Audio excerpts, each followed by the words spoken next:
Hi guys, good evening. It's dinner time. Meron kaming nabili na panibagong konjac rice. Ayan. Ito yung pang-diet na rice daw kuno guys. Ito yung kanyang packaging ang kanyang box. Sa Amazon lang namin to nabili. Ayan If you're familiar, ayan, konjac noodles siya pero rice shape siya. So, ito yung ating lulutuin ngayon. According sa instruction, tignan natin muna yung instruction. Drain the water, rinse 2 to 3 times, add your desired sauce. Pre-cook na ito actually guys. So, pwede mo na lang siyang i-reheat sa microwave or pwede mo siyang i-topping sa iyong salad or stir-fry veggies. Ayan po, konjac kung nagda-diet kayo. Sabi sa kanyang instruction guys, ay rinse 2 to 3 times daw. So, kuha lang muna tayong strainer. Buksan lang muna natin itong isang pack ng konjac rice. Medyo madami-dami na din siya guys ha, pero actually good for one lang ito. And then, huhugasan lang natin siya. Pwede na ito siyang i-toppings mo kasi pre-cook na ito pero i-reheat ko lang to. Set aside ko lang muna. Ito na, na-reheat ko na siya guys sa microwave ng mga 1 minute lang siya. And then, nakapagluto na rin si John ng dinner natin, itong chicken thighs with mushroom gravy. So, yan po yung partner sa konjac rice natin. Kung magugustuhan ba natin ito. Subukan natin. Kasi kung hindi natin magustuhan, hindi ka natin na-orderin sa susunod. Bakit pa naman natin order kung hindi natin magustuhan? And then chicken.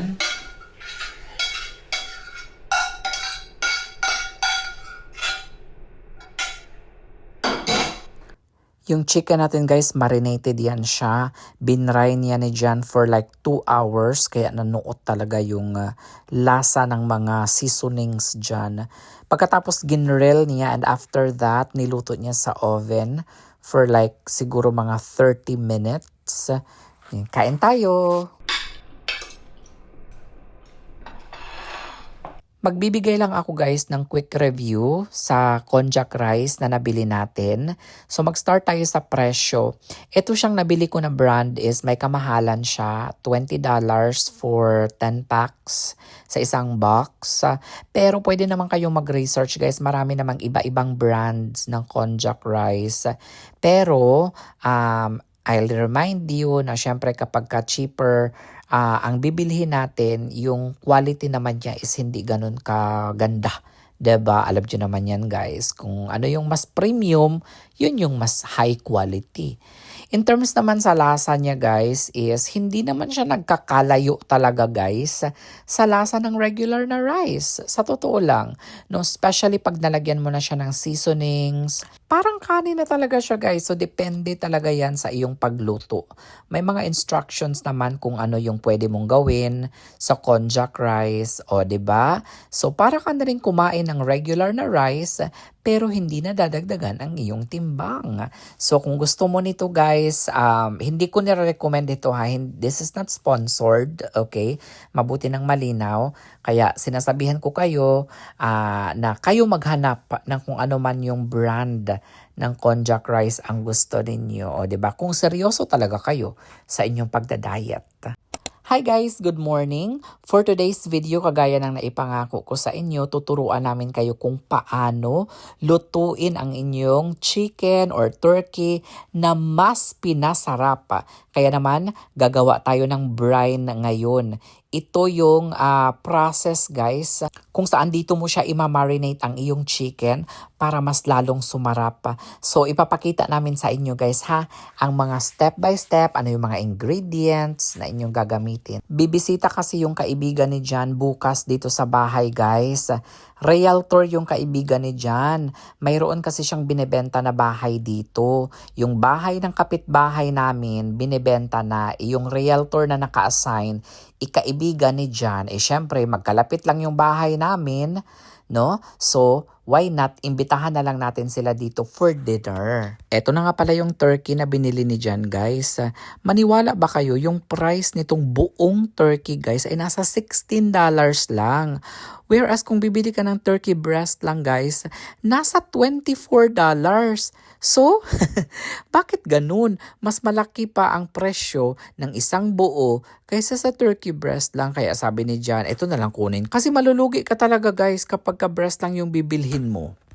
Ito lang ang mga ingredients sa paggawa ng brine: salt, pepper, lemon, bay leaves, garlic, rosemary, thyme. Yun lang, guys. Nandito naman tayo ngayon sa ating garden para manguha ng rosemary and thyme. Siyempre, sasamahan tayo ni Kitty Midnight. Ayan, yung una kong kinuha ay rosemary. Napadami daw yung pagkuha ko. Sabi ni John, sabi ko, magagamit din naman natin yan sa susunod. And next ko naman na kinuha is itong ating thyme. Konti lang yung kinuha ko na thyme. Nakahulog pa nga yung iba, guys eh. Nakakatuwa talaga yung alaga naming pusa kasi every time na mag-harvest kami dito sa garden namin, palaging sumasama. Pero alam mo, minsan natatakot yan sila, guys. No? Sa amin pag nasa labas kami ni Jan, pero pag nasa loob yan sila ng bahay, napaka-friendly. Kaya hindi ko maintindihan ang ugali ng aming mga alagang pusa. Yung sa lemon pala, guys, hindi yung juice ang gagamitin ninyo, guys, para sa marinate. Kung hindi yung skin lang, bali ang kailangan mo lang 2 lemon and then balatan mo lang siya, guys. Tapos yung kanyang balat, yun yung gagamitin mo, guys, na ilalagay mo sa brine.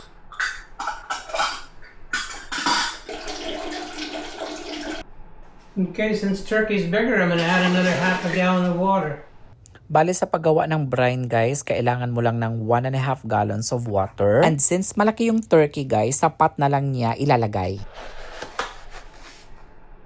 And I'll do 3/4 cup of salt. And I'll heat the water till the salt is melted. Isa rin yan sa technique para mabilis ma-dissolve yung salt. Pabukalan lang ni Jan The kadali. salt is melted. Now I'll start adding the herbs. 2 peppercorns, bay leaf, lemon peel,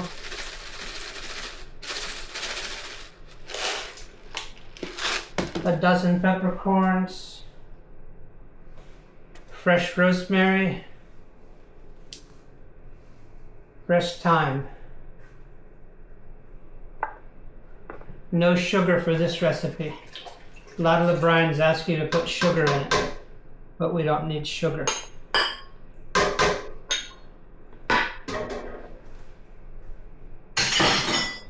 Once this cools down, then I'll put the turkey in.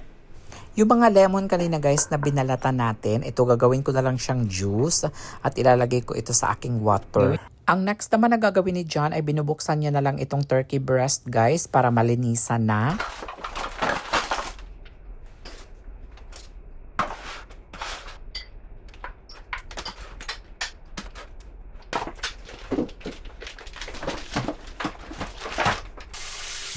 How much is the whole turkey? $16. Wow. If I just buy the breast, it's $22. $22 pala. Sabi ko kanina 24, di ba? Sorry, I stand corrected. Pero mas mahal pa rin. Mas mahal pa rin kung breast lang bibilhin mo, guys, kaysa sa buo. Hi, guys. Good afternoon. It's 3 o'clock na. And ito na yung mga napamili natin. Quick haul lang tayo. Bumili siya para sa work ni John ito eh. Paboritong merienda ni John, chicharones. Dinidip ni John yan sa yogurt. And this is our merienda.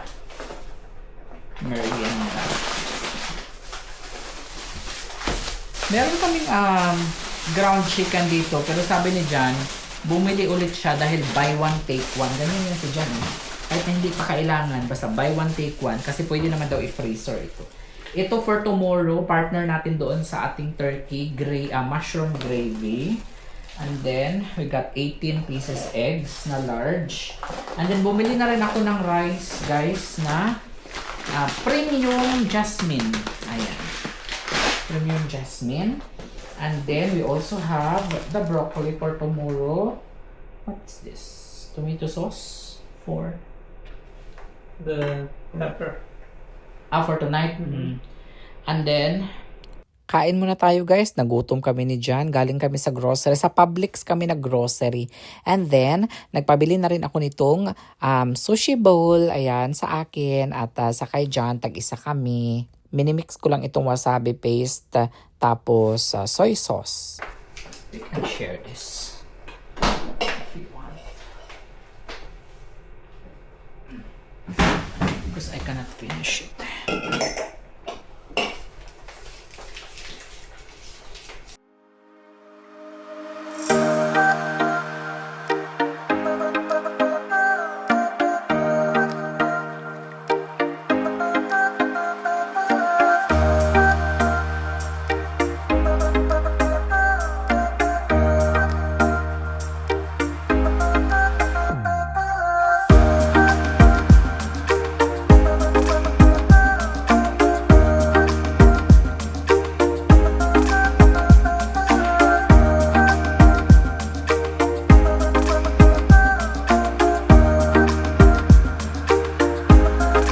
At eto na nga pala yung turkey guys, ilalagay lang natin siya sa isang malaking ziplock. Pagkatapos ay ilalagay natin dito yung brine, no? Yung ginawa natin kanina. Actually bukas pa naman ito guys, lulutuin. So ilalagay lang muna natin ito sa refrigerator for like overnight para manuot talaga ang lasa nito bukas pag i-roasted na ito ni John ang ating turkey. Guys, gawin nyo ito guys ha kapag magluto kayo ng either chicken or turkey tapos sabihan nyo ako kung nagustuhan ninyo. Nasulat nyo na ba yung mga ingredients guys? Madali lang yun guys. Water, salt, pepper, bay leaves, ano pa ba? Lemon, lemon peel, and then garlic, ano pa ba? Rosemary, kahit anong herbs, pwede nga tanglad, maglagay kayo dun eh. At saka ito na guys, pagkatapos namin doon sa kusina ay ito na, liligpit na tayo nitong ating Christmas tree kasi syempre January na, no? And next year na naman natin ito gagamitin. So ibabalik lang natin sa box para hindi siya maabugan guys. And hindi na tayo nakapaglagay nito guys ng mga dekorasyon. So next year na lang tayo maglalagay nito ng mga ornaments, no? Kasi maghahanap pa tayo sa mga kapitbahay natin kung may magtapon. And pagkatapos niyan guys ay ito, nilipat lang namin itong carpet dito sa harapan ng ating recliner. Kasi maganda talaga sa paa ito guys. Napaka-relaxing nitong aming nabili na carpet. Napakamura lang. At pagkatapos niyan ay eto na guys, nagpipictorial na ako dito ng aking mga leftover na bags, no? Ito yung mga House of Little Bunny bags. Sa mga kababayan natin dito sa Amerika na gusto pang humabol, no? Sa ating year-end sale. Talagang marami pa ito guys. Siguro 20 pieces pa ito guys. Check nyo na lang ang post ko sa FB ko. At kung gusto nyo mag-order nito, message nyo lang ako privately, ha? At para ma-replyan ko kayo doon sa FB ko. At pagkatapos yan guys, ito magpe-prepare na ng dinner si John. And for today's dinner, itong ating napakasarap na pepper or bell pepper. Ayan. Tapos lalagyan niya ng stuffing na konjac rice. O, diba? Para healthy-healthyhan tayo. Dumpster. Amazing talaga guys itong mga gulay na nakuha natin sa basurahan kagaya na lamang nitong onion. Dahil kung maalala ninyo guys, bago ako nagbakasyon sa Pilipinas, nakuha na namin ito. So imagine niyo mahigit 1 month na itong onion na ito guys. Pero alam mo, mas fresh pa din. Kaya mas gusto namin na nangunguha kami ng mga gulay sa basurahan kasi mas fresh pa at matagal mabulok kaysa sa mga onion na nabibili namin sa supermarket. Totoo talaga yan guys. Walang halong eme yan.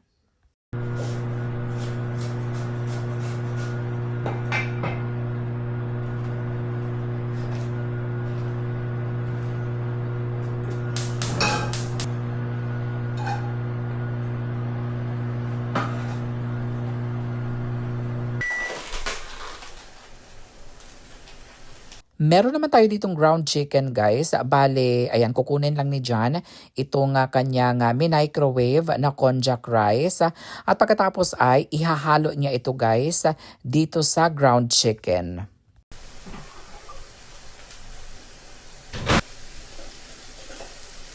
Feels ready. A little underbone will be very good for this recipe.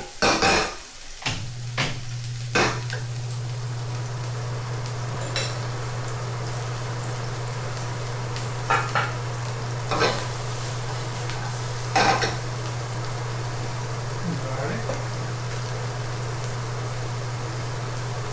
I'm going to put part of chicken bouillon. Here's our beautiful peppers we're going to stuff.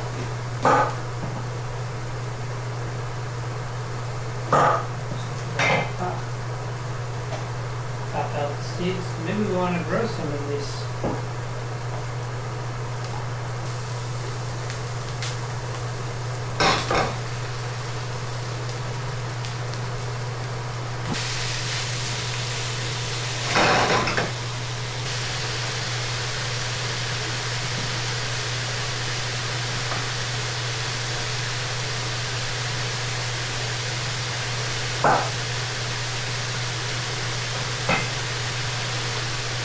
Leftover tomato paste goes a very long way.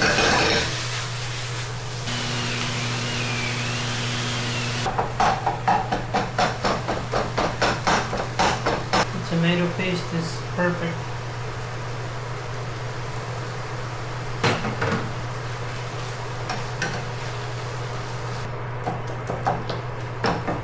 Some parsley to it. A little bit of paprika. The rice. Kojak rice. Kojak, whatever, Jack.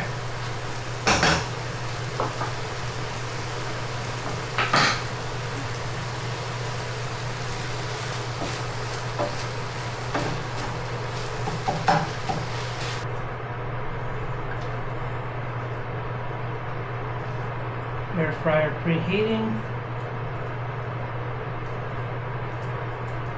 They stuff it tight.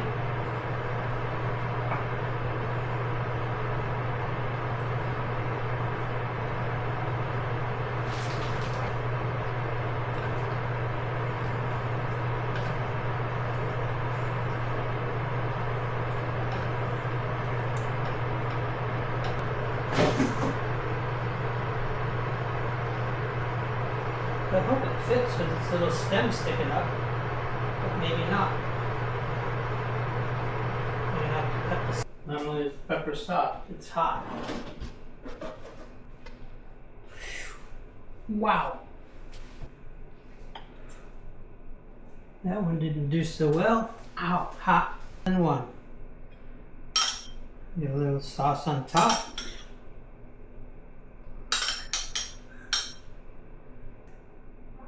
It's dinner time! Hala, I can't wait to try it. Oh, it's amazing.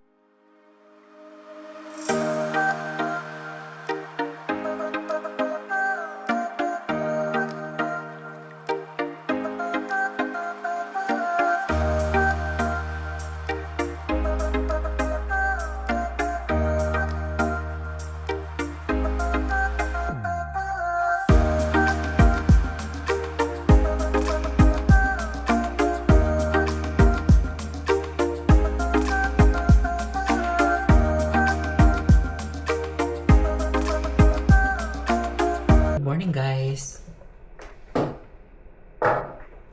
Operation linis muna tayo dito. Pero konting linis-linis lang guys. May bisita kasi kaming darating. And kailangan malinis yung mga counter natin. Gagawa kasi si Jan ng banana cake ngayon. So, dito siya. Lilinisin ko lang yung area na yan. And then, linisin natin yung stove, countertop, and put away natin yung mga nakakalat dito. So, para maganda siya tignan. Quick linis lang ito, guys. Hindi man enough yung aming space para itago lahat ng mga gamit dito, uy. So, Hindi ka rin.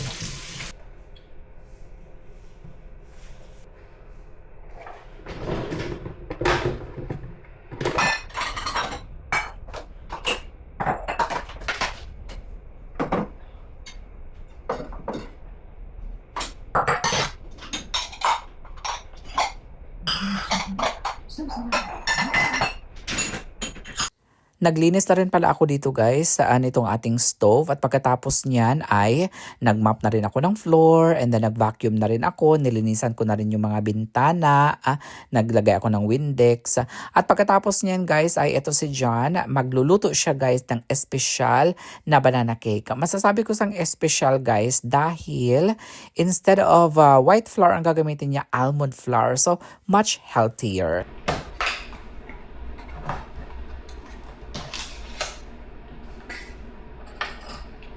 2 teaspoons of fresh baking powder, tablespoon of psyllium husk,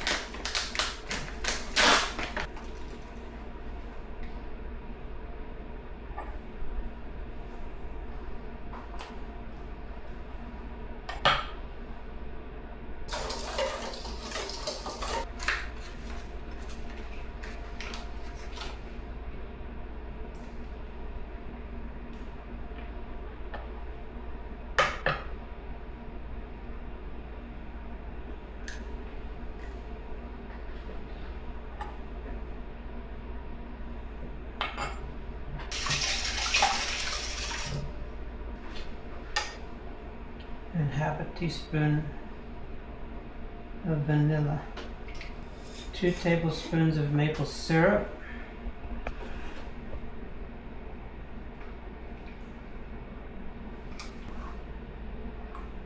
it's going to be half a teaspoon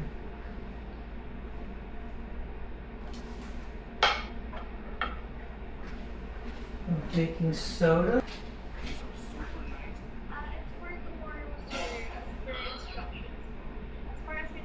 Don't even need the banana.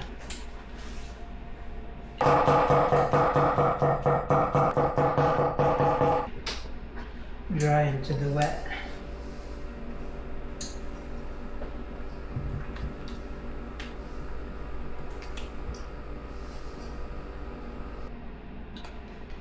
Lacking of something?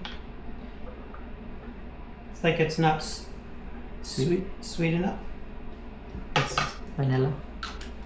Banana.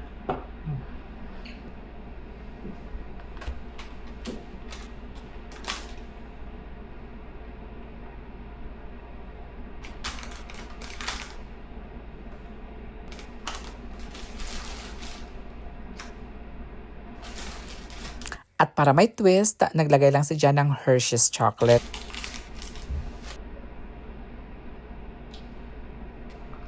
We're gonna put in the middle.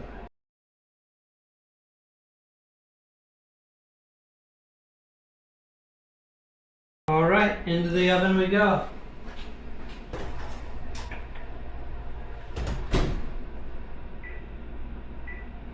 Maybe 45. Kain muna tayo guys, magluluto lang ako ng itlog. Alam nyo bang ito pa yung first meal of the day ko? Mag-egg lang ako at saka sausage for breakfast. Si Jan ay nakapagsalang na ng banana cake natin. Hugasan ko lang to sa gilid ng ating pagtaran. Mayroon kasing house viewing. House viewing ba ang tawag dyan guys ng mga real estate? Dito sa silingan namin, si Will, lumipat na kasi siya ng ibang city. So, binibenta na nila yung kanilang bahay dito. Gusto sana namin i-assume yung bahay nila kasi nga lang $350,000. And wala pa tayong ganyan kalaking halaga. Kaya sabi ko, next time na lang. Gusto ko kasing magkuha din ng mga property dito sa US guys kasi maganda yung may property ka din dito sa US na kunyari pinapaupahan mo. Kasi ang balak ko kasi guys, no, in the future kapag mag-retire na si Jan, ang balak ko is mag-stay kami sa Philippines for like 6 months and then 6 months din dito sa US. So kung nasa Philippines kami, pwede namin i-parent Di ba? Airbnb, yung property dito. So, yun yung balak ko in the future. Hindi ko balak ibenta itong bahay na ito, guys. Kasi, although maraming mga bumibili sa bahay na ito, guys, ha? Kaso nga lang, ang problema kasi, kapag hindi pa naman kami totally mag-settle dyan sa Philippines, kapag pabalik-balik kami dito, wala kami materhan kung ibebenta namin ito. And mahal din pag nag-Airbnb ka or pag nag-apartment or condo or hotel. Ayan, mahal din siya, guys. Kaya naisipan namin na hindi na lang siya i-let go yung bahay na ito.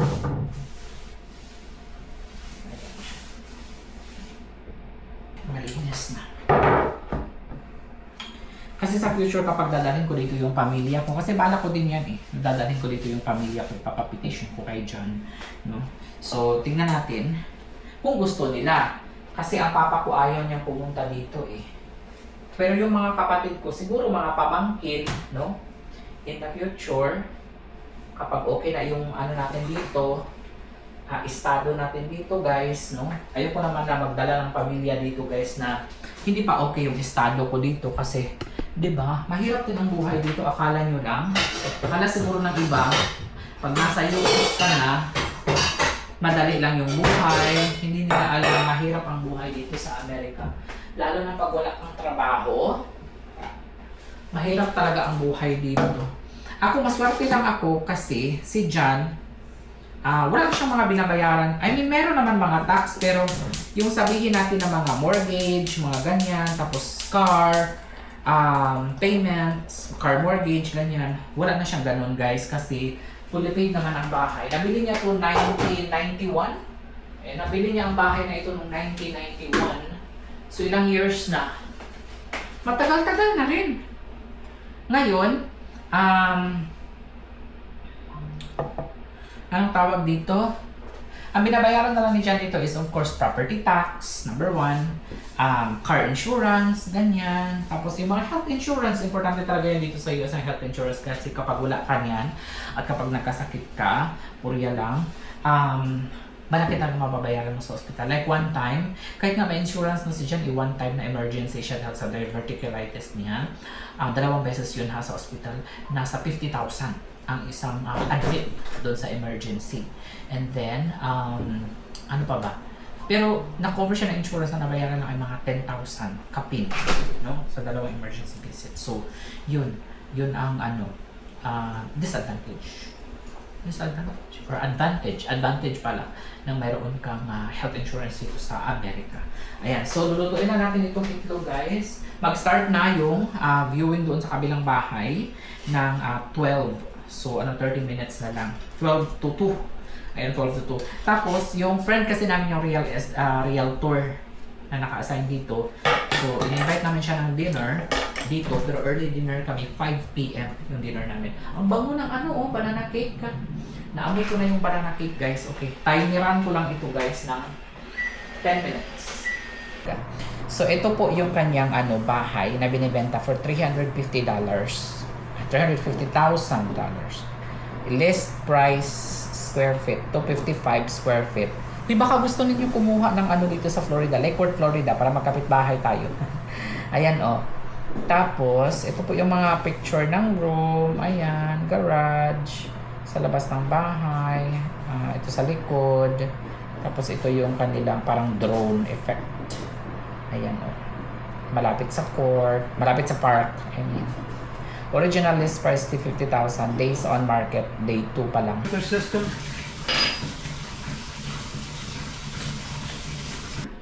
Ang kanyang water here.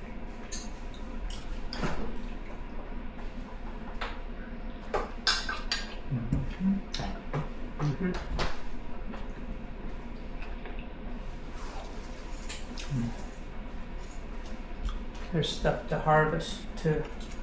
Green beans, couple snow peas, So, couple okra. At eto na guys, ang ating banana cake isasalang na ni John sa oven. Lulutuin niya lang ito guys ng 350 degrees to 45 minutes or he will just keep checking it guys. Kasi minsan kasi pag nag-set siya ng timer na 45 minutes, i-check niya pa yan. Tapos minsan magdadagdag siya ng 5 to 10 minutes. At eto na guys, hindi nga ako nagkamali. Nagdagdag siya ng mga 10 minutes ata dito guys. And pero for sure, i-check niya pa rin yan guys sa kanyang thermometer, no? Lagi talaga yun sa dyan nag-check sa thermometer just to make sure na luto na talaga. O, diba? Ganyan naman talaga ang mga chef, guys. Kompleto talaga ang kanilang mga aparatus.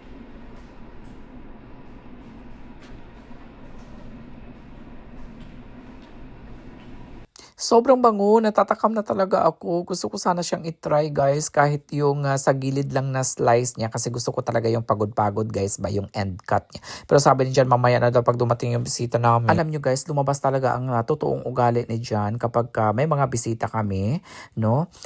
Talagang maasikaso talaga yan si Jan guys as gusto niya talaga na perfect yung mga isa-serve sa bisita. Kaya kahit na anong pakiusap ko sa kanya na gusto ko sanang i-try na yung banana cake, sabi niya, nako, wag, hindi ako papayag.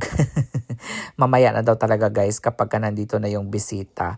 Hindi naman malalaman ng bisita yan kasi hindi naman yan sila manunood mamaya pag slice natin itong cake. Hindi naman nila malalaman kung ano na, kanang bawas na ba o hindi. Pero ganyan talaga si Jan guys. Gusto niya sabay-sabay pagdating ng bisita sa kapa kakainin. Wala tayong magagawa dyan guys. Kanyang desisyon yan. Pero alam nyo, sobrang proud na proud talaga ako kay Jan at palagi kong kinukwento sa aking mga kaibigan na kung gaano ako ka-proud sa kanya guys. Kasi alam mo yun, si Jan is hindi naman siya talaga mayaman kasi may mga marami nagsasabi sa akin na naghanap ka na nga lang ng kano, bakit hindi ba yung mayaman ang iyong pinili. Nakakatawa yung iba guys no kasi ang sukatan nila ng pagmamahal ay pera. 'Di ba? Yung iba ang sukatan nila ng pagmamahal is dapat lalaki o babae lang, tapos dapat magkasing edad lang, tapos dapat maraming pera.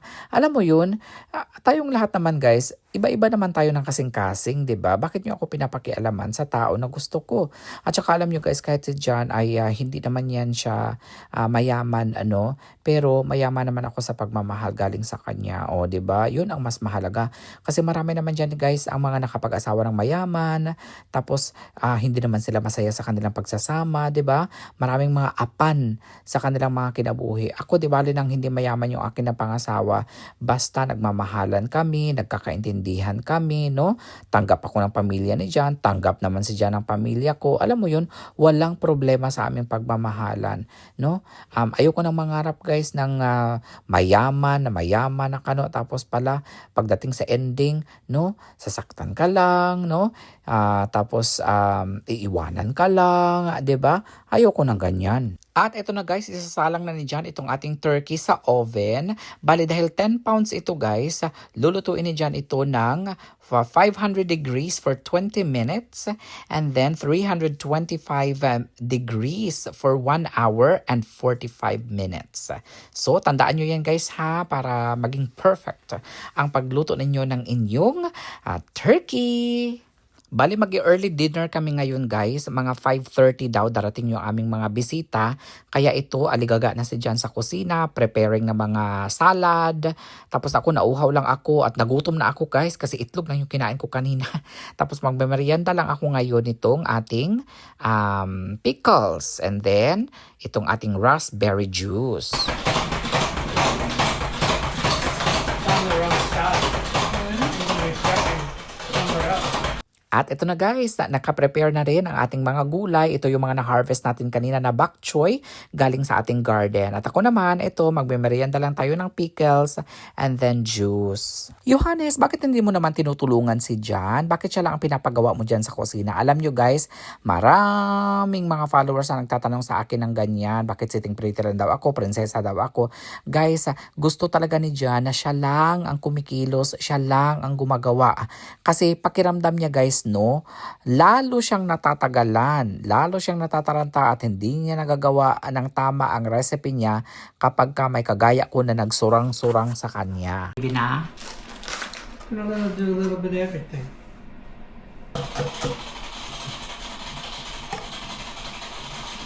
Lumabas lang saglit si Jan guys para kumuha ng herbs at tignan ninyo itong zoom ng iPhone 17 Pro Max guys na ×8. Klarong-klaro nyo talaga guys kahit na nasa malayo yung tao. Kita siya guys oh.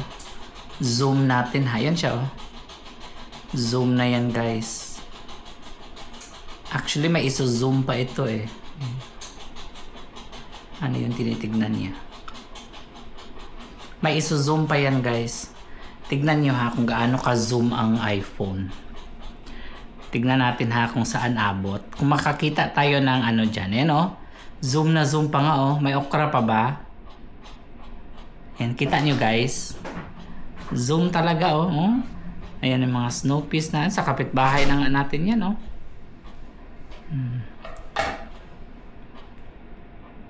Ayun.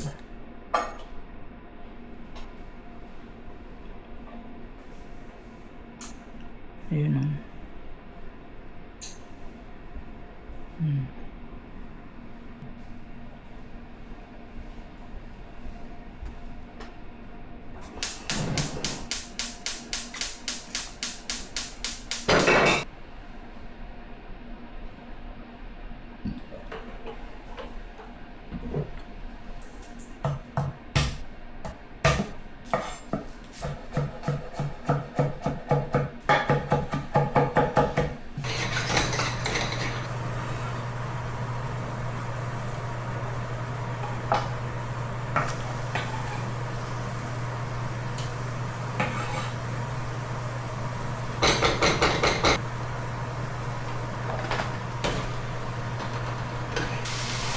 Johannes, come here!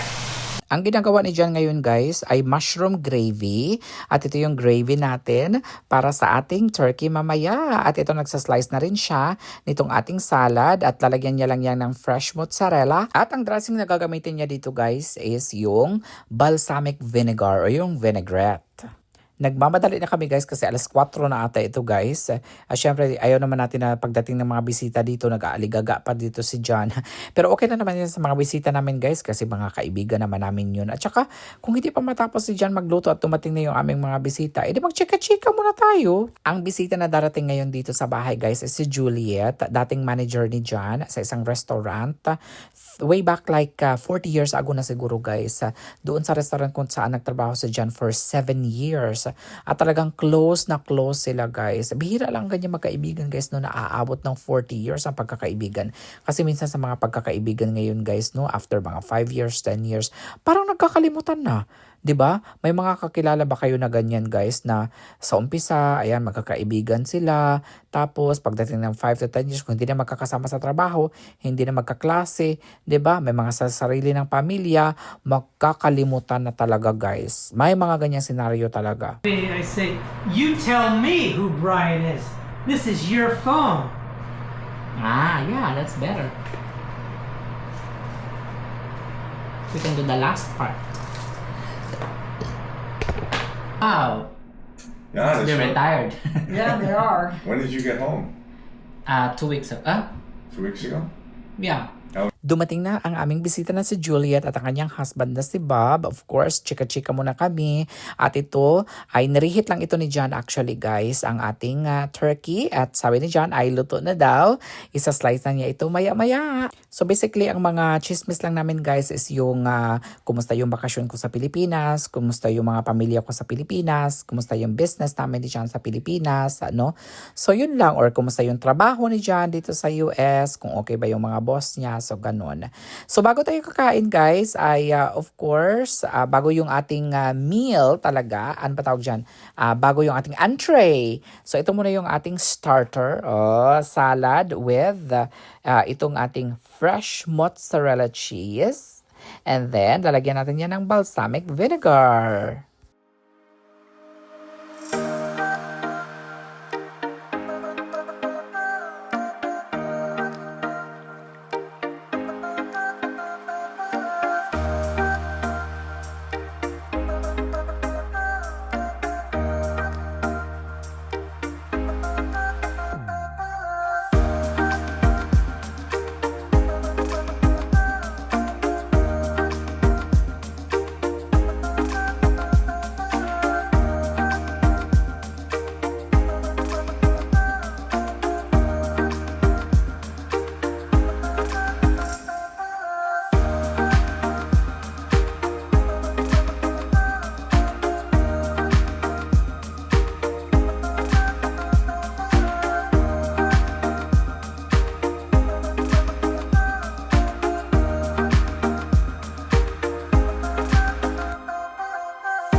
called me earlier to say that the night one's tenant and 2 dogs and 2 people.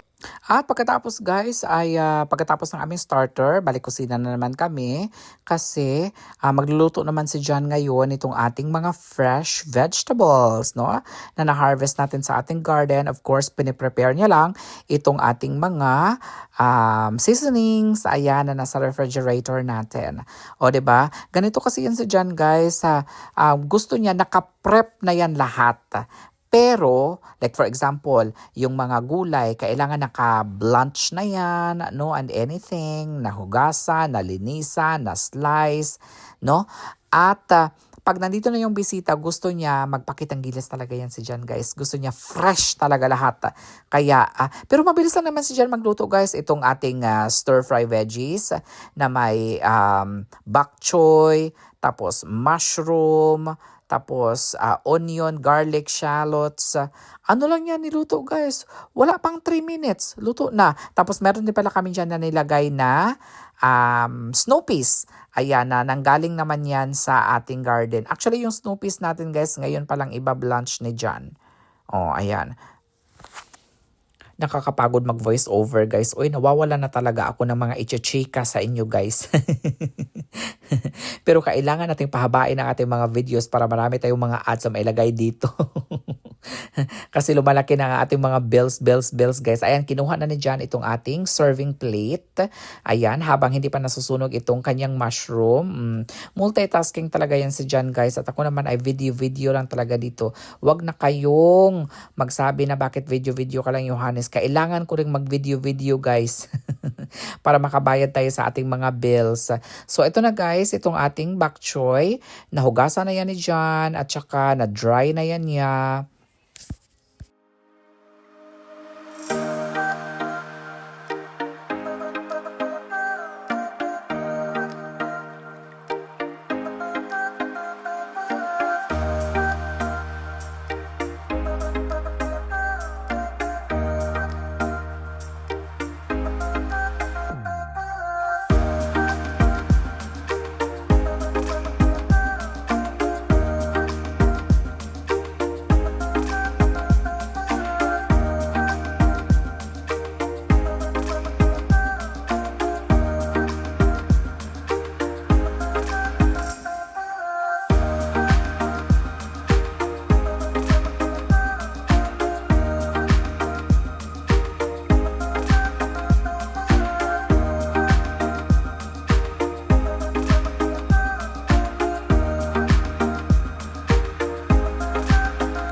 Wow, that's so. At ito na guys, in-slice na ni John itong ating napakasarap na turkey. I can't wait na talaga guys na mag-dinner. For sure, napakasarap nito guys kasi number 1, gibrine ni John ito. Kaya guys, sa mga subscribers natin na gustong i-try itong pag-brine, sabihan nyo ako guys ha, kung nasarapan kayo. Itag nyo naman kami ni John guys para naman matuwa si John na alam nyo guys, kapag may mga nagbibigay ako ng recipe, tapos sinusunod ng aking mga subscribers, ang aking mga followers, tapos tinatag kami, natutuwa yan si John. Parang yan yung kanyang parang reward sa kanyang sarili. Uy, nakatulong ako, nakapagbigay ako ng recipe na masarap. Telling me about her grandkids because I'm not allowed to talk while I'm still on blood pressure. She goes, "Oh my God, Juliet, what's going on?" I'm like, "What do you mean?" She goes, "Are you okay? Do you feel okay?" And I'm like, "Oh, she goes, "You sit here and relax." It's she took it again. I was at 200 over 140. She goes, "You're like And you're not feeling anything? stroking. This is like when you stroke out." And you're not feeling anything? So it was a real long, probably took 2 weeks before I finally got my blood pressure.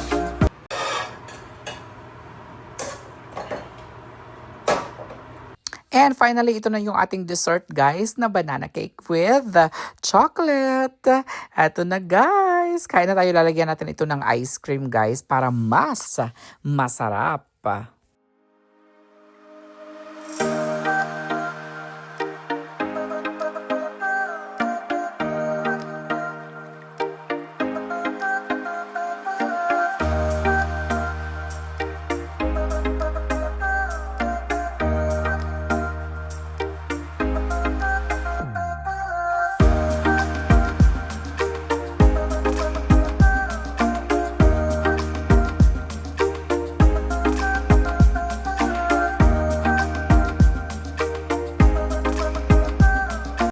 Sa mga nagtatanong sa ating mga House of Little Bunny bags, ito na lang po yung mga natira kasi nabenta na po yung iba.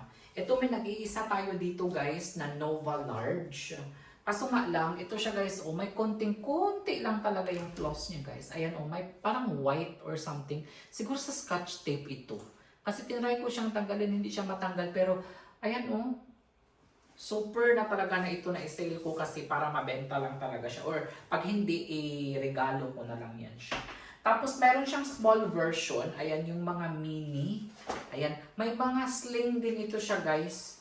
Ayan oh. May mga sling po siyang kasama. Pero ang kasya lang dito, mga coin purse, mga card, magnet yung kanyang lock. Ayan po. So dalawa na lang yan natira. And then meron tayo dito ganito rin na bag. Ayan po. May sling din yan siya. Ito po yung mini version ng Anytime. Ayan. So ito po, may sling din siya. Sobrang mura na lang yan siya, guys. Tapos, ito, walang bumili sa akin ito. Maganda ito, guys, eh. Ayan, oh, pang party, pang club na mga bags. Ayan, 2 piraso ito natira. Kung taga-US ka, message mo ako, guys, ha? Kasi super sale na talaga ito. Bonggang sale na talaga ito. And then, ito, yung bag na yan. I-message nyo ako at screenshot nyo ito kung alin dito ang gusto ninyo, guys, ha? Sa mga taga-US lang kasi nandito man ito sa US ngayon. Ito yung Celine bag natin. Emerald at saka black. Laptop bag na kasya yung 13 to 15 inch. Ayan, na laptop. Ayan, black. And then, ano ito? Tantop ata ito. Tantop. Ayan, 2 black at 1 tantop. Tapos yung Lucy bag natin, ayan po siya. 2 piraso, pink and black. Tapos, ito guys, ang ating Solil. Ayan. Tapos sa Solil naman, super sale ko na din to guys. Kasi meron siya parang nayupi na something. Oh, pero hindi man siya halata guys. Parang nadaganan lang siguro ito. Oh. Ayan, nadaganan lang ba? Pero, ayan oh, hindi man siya klaro. Pag itutok mo lang talaga yung mata mo. Pero, very good talaga. Very nice quality talaga siya guys. Ayan. Ito po yung bag ni Kim Cho sa Pinas. Pinasale ko na kasi mga 1 year na kasi ito sa akin. Hindi man nabenta. So, kailangan i-sale ko na para magkaroon ako ng panibagong products. Ayan. Tapos, meron tayo ditong sling bag na 22 inch. Ayan. Pink. And then, ito. Meron din tayo. Orange. Sling bag. May kasamang sling na yan guys ha. And then, ito. Tantop and orange. Ayan. Ito 18 inches naman ito. Inches? Centimeters. Parang centimeters. Ayan. Maliit, medyo maliit at saka medyo malaki. So, 2 ways. Pwede mo siyang giganyan pagdala or pwede mo siyang isling. So, ito na lang yung natira sa mga bags. Actually, 100 plus ito guys. Tapos ito, 20 na lang natira. Pinapaubos ko na siya. So, kung ikaw ay taga-US and hindi ka pa nakapagregalo sa sarili mo last year, 2025, so grab this chance na guys. Kasi, para pag na-sold out ko na to, mamili na naman ako ng mga bagong style, bagong design, no? Para fresh. Okay? Bilhin nyo na ito lahat. Kung gusto nyo, bilhin nyo ito lahat, isang katao lang, tapos i-resale ninyo. Pwede rin yun guys. No? Kikita pa kayo. Dagdagan nyo lang tag $10, $20 isang bag. O, diba? Pag marami kayong mga suki, diba? So, go! Message nyo ako sa FB ko guys na Johannes and John. Or ilalagay ko na lang dito ha, Johannes and John. Alam niyo na yan kung matagal na kayong followers.